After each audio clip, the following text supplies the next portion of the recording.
Does the Prime Minister accept that in his rush to hoover up economic crumbs from President Xi due to his appalling handling of our economy, he is having to increase strategic dependence on Beijing?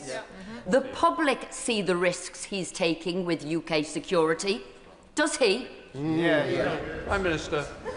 Mr. Speaker, the first thing I'd say is they crash the economy, so lectures from them on the economy are not welcome.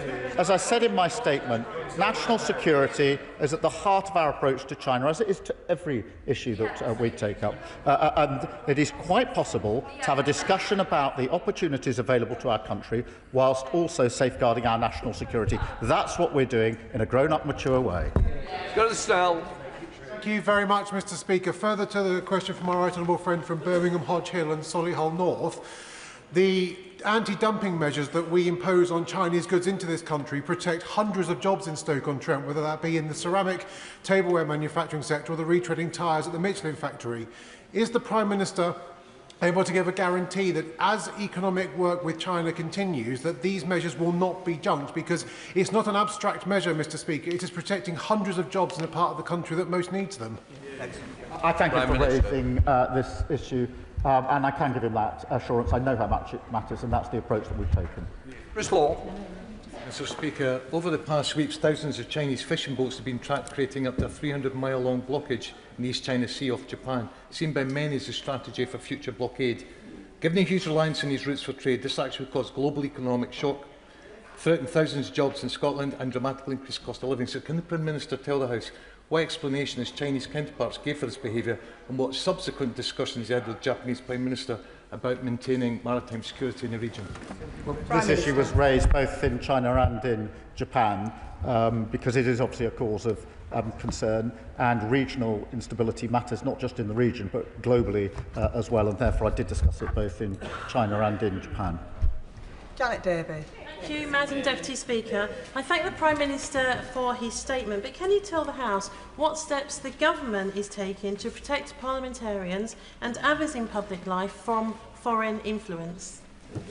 Prime Minister. Mr. Speaker, there's a number of measures, Madam Deputy Speaker, my apologies, a number of measures that we've taken, including the further powers and tools that we've given to our security and intelligence services. David Mundell. Thank you, Madam Deputy Speaker. Can I echo the tributes to Jim Wallace? He was one of the most significant Scottish politicians of his generation, and it was a privilege both to know him and to work with him. I think, Madam Deputy Speaker, we've established that the Prime Minister was in the room, but what difference will it make? What difference will it make for people who weren't in the room in Ukraine? A huge difference. So that's why I discussed it with Volodymyr Zelensky before I went in terms, and that's why I'll discuss it with him again in coming days in terms. Alex Baker. Thank you, Madam Deputy Speaker. I want to welcome the Prime Minister's leadership on this trip, including his words in Japan about the value of the Global Compact Air Programme. This is not only a strategically important programme for global security and autonomy, but important for businesses growing out of my constituency, including BAE Systems and Kinetic. Can the Prime Minister highlight the work he is doing to ensure this critical endeavour makes progress? Well, can I thank you for that question, because Japan is a key colleague and partner when it comes to defence and security, and that's why across a range of issues we discussed what more we can do, including on GCAP. Martin Vickers. Thank you, Madam Deputy Speaker. In reference to an earlier question, the Prime Minister mentioned Scunthorpe Steelworks, where hundreds of my constituents are employed. We welcome the government's support to date. Was he able to discuss the ownership, Jingye's ownership, with his Chinese opposite number? And is he able to give any positive assurances to my constituents about their long-term future?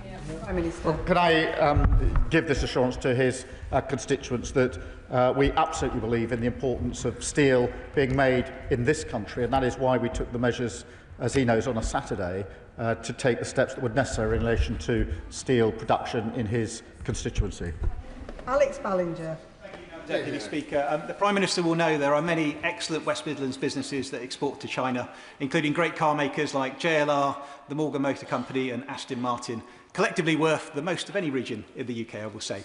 Can the Prime Minister outline how his trip to China, including the 30-day visa-free travel, will benefit these businesses and drive jobs and exports in our region?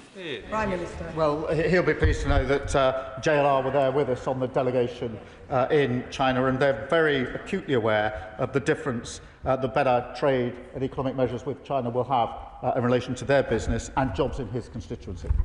Richard Ford. Thank you, Madam Deputy Speaker. In 2023, the Intelligence and Security Committee reported that, quote, the UK's academic institutions provide a rich feeding ground for China to achieve both political influence and economic advantage. Can the Prime Minister let us know, was the issue of interference in the UK universities raised with President Xi? Well, I raised a wide range of issues of concern to this House with President Xi, as he would have expected. Rachel Taylor. Thank you, Madam Deputy Speaker. Growing our relationship with China could boost our motor manufacturing industry. The Prime Minister will know only too well that small businesses in this sector are the engine of economic growth in my constituency and right across the West Midlands. Can he set out how his visit will help small businesses in North Warwickshire and Bedworth? Prime Minister. Well, Mr Speaker, and thank you for a question. This is so important in terms of the opportunities that we have, and that's why we had representatives from motor manufacturing with us. They're only too well aware of the great advantages that taking a full benefit of the opportunities will have for her constituents and others. Dr Andrew Merrison. The Prime Minister's friend Baroness Helena Kennedy, a sanctioned person, clearly believes that the juice wasn't worth the squeeze, or indeed the price of the plane tickets, because she has described the returns the Prime Minister has secured as meagre. She's right, isn't she? Prime Minister. I've known Helena for many, many years. We shared a room when we worked together in chambers. We agree on many, many things, but not everything. Alex Borris-Curtis. Thank you, Madam Deputy Speaker. I thank the Prime Minister for his statement and for what he said about calling on China to end support for Russia's illegal war effort. We cannot ignore the threat to our shores that comes from them. As we know very well in Wales, where Nathan Gill, the Reform UK former leader in Wales, is serving 10.5 years in prison for taking bribes from Russia. So will the Prime Minister again join me in condemning that treacherous activity and reassure me that he will continue to push China on this important point? Yes, I will, and I'm grateful for raising the shocking case of Nathan Gill, as he rightly says, I think 10.5 years for taking bribes in relation to Russia, and the leader of Reform is not even interested enough to make an investigation to see whether that's the extent, which it won't be, of Russian influence in his party. Lincoln Jock. Thank you, Madam Deputy Speaker. I thank the Prime Minister for his statement. I just want clarification on the members of this House who were formally sanctioned. The Prime Minister said, President Xi told me that all parliamentarians are now free to travel to China. Does that mean that they are no longer legally sanctioned? And did he get that in writing? Prime Minister. That is my understanding in relation to all parliamentarians.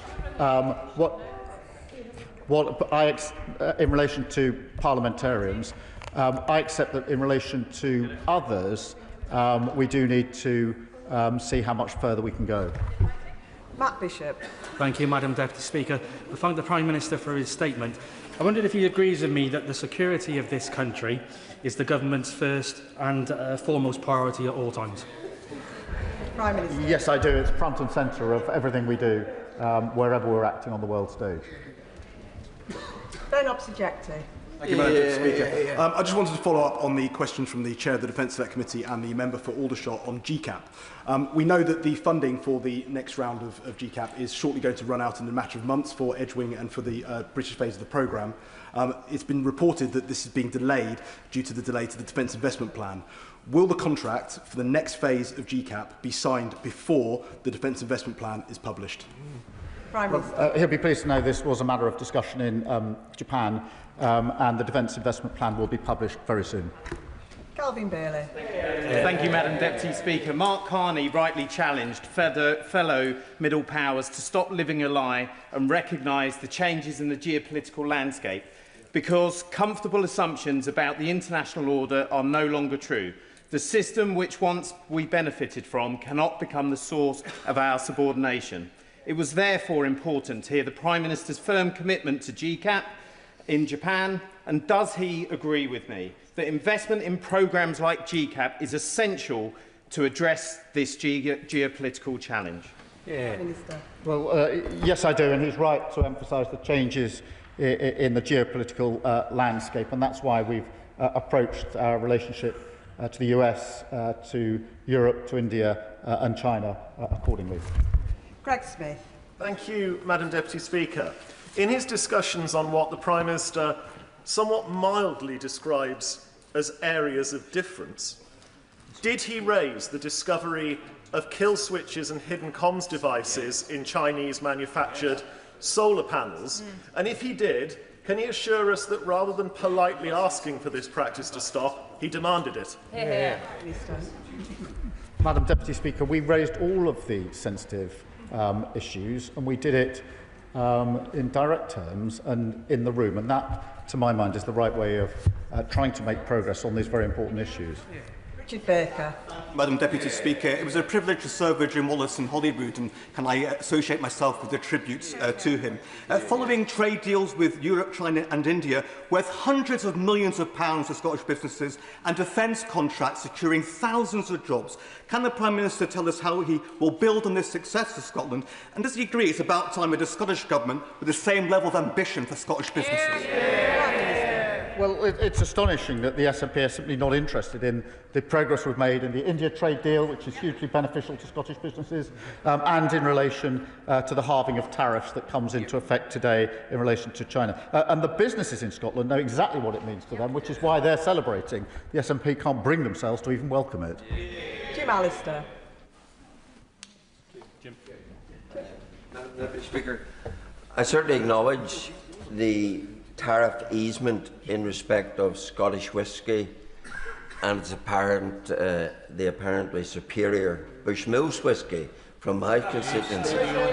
But could I ask the Prime Minister whether his visit will do anything to address the proliferation of heavily subsidised Chinese vehicles which are flooding our nation, particularly in the bus sector, where recently we now have 500 subsidised Chinese vehicles, courtesy of Transport for London, on the streets of our capital city, whereas in both Scotland and in my constituency, we build the highest quality of buses.